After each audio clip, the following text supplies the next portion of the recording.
Brian in Minnesota has been waiting a long time. Brian, thank you for waiting. You're on. Hey, Eddie, no problem. Happy to wait when I want to talk about one of my favorite bands that should have. I'm going to bring up a band that we've talked about before. Our mutual friend, Mr. Izzy Presley, has brought them up to you, but I got to promote them again. Got to promote. Got to talk about Slave Raider. Legends from Minnesota. They were huge here. They signed to Jive RCA Records back in the 80s. They were produced by Chris Tsangarides, known obviously for his work with Judas Priest, Thin Lizzy, and Anvil. He was in the Anvil movie.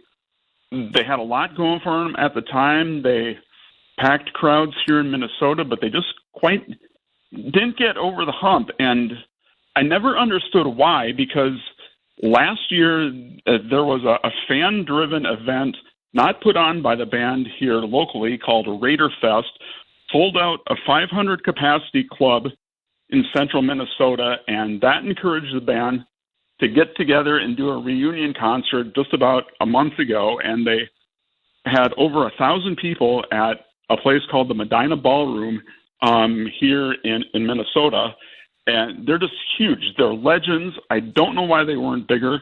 Don Airey played keyboards on their album they did with Chris Tsangarides, What Do You Know About Rock and Roll? And what do you think? What can you tell me? Well, did you say they were on Jive Records? Yeah, they were on Jive RCA, which was obviously kind of a rap label back at the time that was trying to get into heavy metal. And allegedly they had a development deal on the table with Geffen Records. At the same time, they had a full album deal with Jive RCA on the table, and they ended up going with Jive RCA, and they probably should have went with Geffen.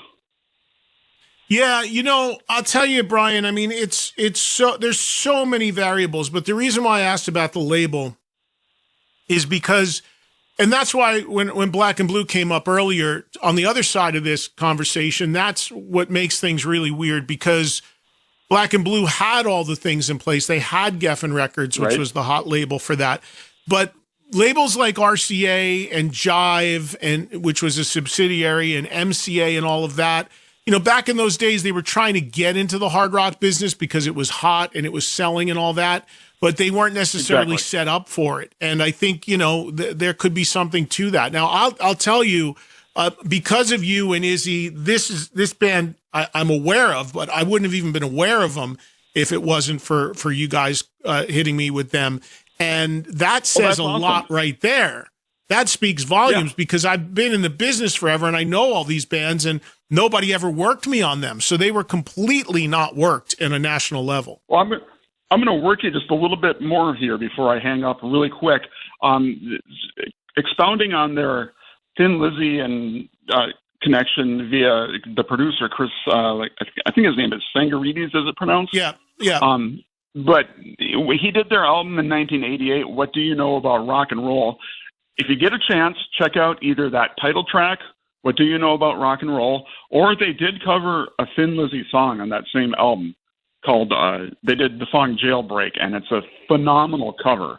So it's available. That's the main album by them that's available on streaming networks these days, since it was their major label debut. But check out those two tracks if you want to find out something about them and why they were so huge here in Minnesota and should have been bigger nationally.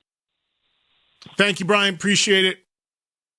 Yeah, those are interesting things. And a band like Slave Raider certainly qualifies for the conversation because they did have a record deal. They did have a national thing. They just didn't really get out of that area where they're from, and that's an odd thing too. You can't tour if you don't have the opportunities to tour even back then. You can't really get national awareness if you don't have national platforms. Remember, we're talking way before the internet, way before social media. So you couldn't reach out of your home area if you physically couldn't tour or you weren't getting airplay on radio outside of that area. Really, really tough thing. And there's just countless bands that fall into these categories, as we can see. Here's Jim in Minneapolis. Go ahead, Jim. Andy, long time, first time. Thank you for taking my call. So, Thank you, Jim. you guys are already starting to steal my thunder a little bit. Black and Blue, solid. Slave Raider. If you're going to check out Slave Raider, like the guy just mentioned, check out the first album.